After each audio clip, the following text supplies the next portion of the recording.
நாள் 37 தியான பகுதி யாத்திராகமம் 23ஆம் அதிகாரம் மற்றும் 24ஆம் அதிகாரம். 23ஆம் அதிகாரத்தை நாம் வாசிப்போமானால் இதில் ஆண்டவராகிய தேவன் எழுதி கொடுத்த நியாயப்பிரமாணத்தில் உள்ள வசனங்களை நம்மால் வாசிக்க முடியும். இதில் ஆண்டவராகிய தேவன் சொன்ன நியாயப்பிரமாணத்தின் வார்த்தைகள் என்னவென்றால், அபாண்டமாய் ஒரு நபர் மேல் சொல்லுகிற குற்றச்சாட்டுகளை நாம் ஏற்றுக்கொள்ள கூடாதாம். கொடுமை செய்தவனோடு கூட துணைக்கு சாட்சியாக நிற்க கூடாதாம். திரளான நபர்கள் ஒரு காரியத்தை பின்பற்றுகிறார்கள் என்று தீமையை நாம் ஒரு நாளும் பின்பற்ற கூடாதாம். ஒரு வழக்கிலே தீர்ப்பு சொல்வதற்கு திரளான ஜனங்கள் என்ன சொல்லுகிறார் என்று அந்த திரளான கூட்டத்தை பார்த்து அவர்களுக்கு ஆதரவாக தீர்ப்பு சொல்லக்கூடாதாம். தீர்ப்பு என்று வரும் பொழுது அதில் தரித்திரன் ஏழை என்ற பாகுபாடு பார்க்காமல் நீதி செய்ய வேண்டுமாம். நம் எதிரியுடைய மாடு அல்லது கழுதை தப்பி போக கண்டால் நாம் அதை திருப்பி நமக்கு விரோதமாக இருக்க நபரிடத்தில் கொண்டு போய் விட வேண்டுமாம். அதே போல நம்மை பகைக்கிறவர்களுடைய கழுதை சுமையேற்றி கொண்டு செல்லும் பொழுது அவைகள் சுமை தாங்க முடியாமல் கீழே விழுந்து இருக்கும் என்றால் அதை பார்த்து நாம் உதவி செய்யாமல் இருக்க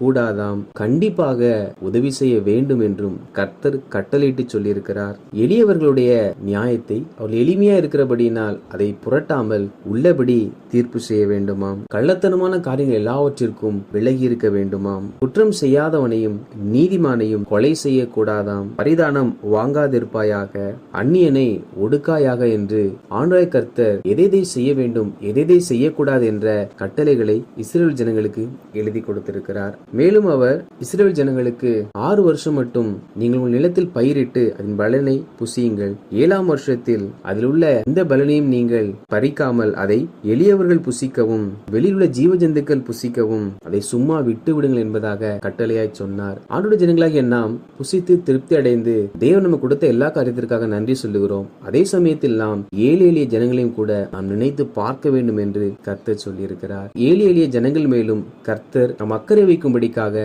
நியாயப்பிரமாண புஸ்தகத்தில் எழுதி கொடுத்தார். மேலும் 6 நாள் வேலை செய்யவும் 7வது நாளில் எல்லாரும் இளைப்பாரி ஓய்ந்திருக்க வேண்டும் என்று சொல்லுகிறார். அதாவது 7வது நாளில் நாம் யாதொரு வேலையும் செய்யக்கூடாதாம். ஏனென்றால் மனிதன் என்பவன் ஓய்வெடுக்க வேண்டியது மிக அவசியம். ஒரு நாளில் நாம் எவ்வளவு நேரம் பணி செய்தாலும் நம்முடைய சரீரத்திற்கு ஒரு ஓய்வு என்பது தேவை. காரணம், நம்முடைய சரீரம் இயந்திரமாய் இல்லாமல் இவைகள் சோர்வடைந்த பின்பாடு இவைகள் அந்த சோர்வை தணிக்க நித்திரை செய்யும்படிக்காகவே கர்த்தர் வடிவமைத்திருக்கிறார். மனிதனுக்கு ஓய்வு கட்டாயம் தேவை. அப்படி ஒவ்வொரு நாளும் வேலை செய்து ஓய்வெடுக்கிற நாம் 6 நாள் வேலை செய்து 7ஆம் நாள் முழுவதிலும் நாம் ஓய்ந்திருக்க வேண்டுமாம். அந்த நாளில் நாம் எந்த ஒரு வேலையும் செய்யாமல் தேவனை தொழுது ஆராதித்து பின்பு நாம் நம்முடைய இல்லத்தில் தேவன் நமக்கு கொடுத்த குடும்பத்தோடு கூட ஓய்ந்திருக்க வேண்டும் என்று கர்த்தர் நியாயப்பிரமாணத்தில் சொல்லியிருக்கிறார். அந்நிய தேவர்களின் பெயரை சொல்ல வேண்டாம், அது உன் வாயிலிருந்து பிறக்க கேட்கப்படவும் வேண்டாம் என்பதாக கர்த்தர் சொல்லியிருக்கிறார். காரணம் என்னவென்றால், நாம் எதற்கு பெயர் வைக்கிறோம் என்றால் ஒருவரை அழைப்பதற்காக.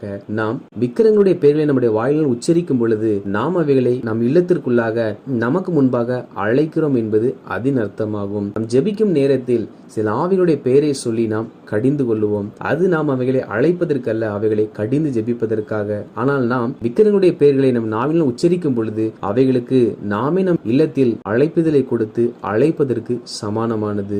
எனவேதான் கர்த்தர் அந்நிய தேவனுடைய பெயரை நாவினால் உச்சரிக்க வேண்டாம் என்பதாக சொல்லியிருக்கிறார். மேலும் ஆண்டவராகிய தேவன் உங்களை கானான் தேசத்துக்கு கொண்டு சேர்ப்பதற்கு என் தூதனை உங்களுக்கு முன்பாக அனுப்புவேன். அவர் அந்த தேசத்துக்கு உங்களை அழைத்துக் கொண்டு செல்லுவார். அந்த தேசத்தின் குடிகளை அவர் அதம் பண்ணுவார் என்பதாக கர்த்தர் சொல்லுகிறார். ஆண்டவராகிய தேவன் தம்முடைய தூதனை முன்பாக அனுப்பி இஸ்ரவேல் ஜனங்களை நேர்த்தே வழி நடத்துகிறார். நம்முடைய வாழ்க்கையிலும் நம்முடைய பிரயாணங்களிலும் கூட கர்த்தர் தம்முடைய தூதரை நமக்கு முன்பாக அனுப்பி நம்ம ஒவ்வொரு நாளும் பாதுகாத்து வருகிறார். நேர்த்தியான இடத்தில் கொண்டு போய் சேர்க்கிறார். மேலும் இதில் கர்த்தர் எவ்வாறு அவர்களை அதம் பண்ணுவேன் என்பதை குறித்தும் எவ்வாறு அந்த ஜனங்களை விடத்திலிருந்து துரத்தி விடுவேன் என்பதை குறித்தும் கர்த்தர் சொல்லி இருக்கிறார். அதாவது அந்த தேசம் முற்றிலும் பாழாய் போகாமல் அதே சமயத்தில் அந்த தேசத்தில் இருக்கிற காட்டு மிருகங்கள் இஸ்ரவேல் ஜனங்களை தாக்காதபடிக்கு ஆண்டவராகிய தேவன் ஒரே வருஷத்தில் கானான் தேசத்தில் இருக்கிற எல்லாரையும் துரத்தி விடாமல் இஸ்ரவேல் ஜனங்கள் பழுகி விருத்தி அடைந்து ஜனத்தொகை பெருகும் வரையிலும் கர்த்தர் கொஞ்சம் கொஞ்சம் பேராய் அந்த கானானியரை இவர்களுக்கு முன்பாக துரத்தி விடுவேன் என்பதையும் சொல்லுகிறார். ஆண்டவராகிய தேவன் சில சமயத்தில் நம்முடைய வாழ்க்கையில் சிலவற்றை உடனே கொடுக்காமல் இருப்பதற்கு காரணம் என்னவென்றால் அவைகளை நாம் பொறுத்திருந்துதான் பெற்றுக்கொள்ள வேண்டும். நாம் உடனே பெற்றுக்கொள்வோம் என்றால் அது நமக்கே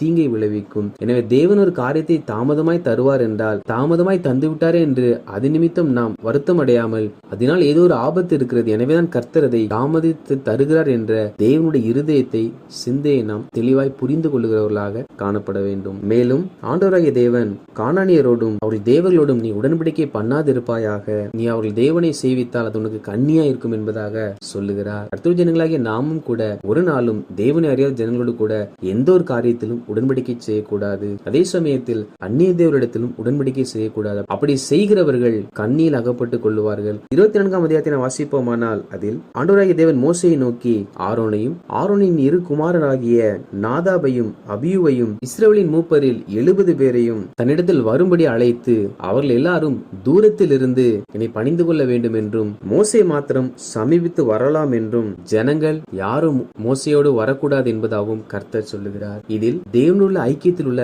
பல நிலைகளை நம்மால் பார்க்க முடியும். அந்த மலையின் மேல் எல்லாருக்கும் கர்த்தர் அதிகாரம் கொடுக்கவில்லை. ஜனங்கள் கிட்டே வர வேண்டாம் என்றும் மோசே ஆரோன் இரு குமாரர்கள் இஸ்ரவேலின் மூப்பர்கள் தூரத்தில் பணிந்து கொள்ளலாம் என்றும் மோசே மாத்திரம் கிட்டி வர வேண்டும் என்றும் கர்த்தர் சொல்லியிருக்கிறார். ஜனங்கள் தங்கள் தேவைக்காக மாத்திரமே கர்த்தரை தேடினார்கள். எனவே அவர்களை கர்த்தர் தன் சமூகத்துக்கு வரும்படி அழைக்கவில்லை.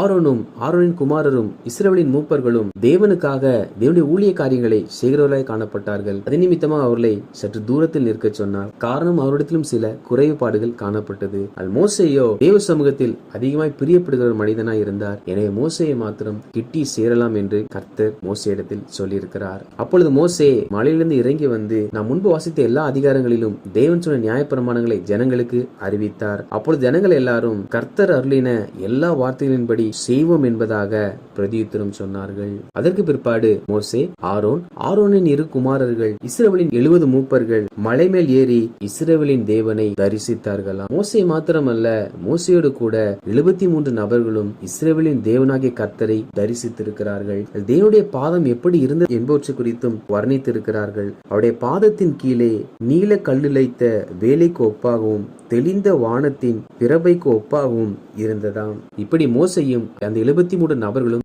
தேவனை தரிசித்தார்கள். ஆனால் இந்த ஸ்லாக்கியம் ஜனங்களுக்கு கிடைக்கவில்லை.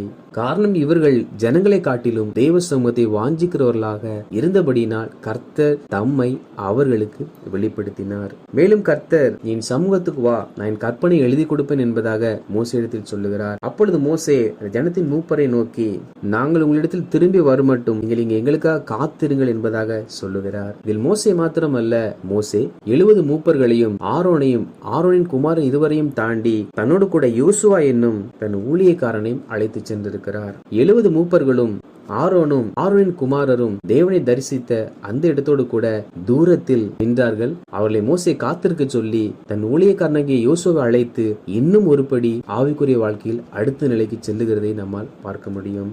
அப்படி என்றால் யோசுவா 70 மூப்பர்களையும் ஆரோனின் குமாரரை காட்டிலும் தேவ சமூகத்தை வாஞ்சிக்கிற ஒரு மனிதனாய் இருந்தார். எனவே இவர்களையும் தாண்டி தேவ சமூகத்தை கிட்டி சேருகிற அனுபவம் யோசுவாவுக்கு கிடைத்தது. இதற்கு பிற்பாடு வாசிப்போம் என்றால் மோசே மலையின் மேல் ஏறின போது ஒரு மேகம் அந்த மலையை மூடினதாம். அப்பொழுது மேகத்தின் நடுவிலிருந்து கர்த்தர் மோசையை கூப்பிட்டாராம். மோசே மலையின் மேல் ஏறி இரவும் பகலும் 40 நாள் மலையில் தேவ சமூகத்தில் இருந்தாராம். நாம் தேவனுக்கு தூரமான 5ஆம் நிலையான புறஜாதியாரை போல இருக்கக்கூடாது. இஸ்ரவேல் ஜனங்களைப் போல கர்த்தருடைய வார்த்தை கீழ்ப்படிவோம் என்று சொல்லி கீழ்ப்படியாதவர்களாக 4ஆம் நிலையிலும் இருக்கக்கூடாது.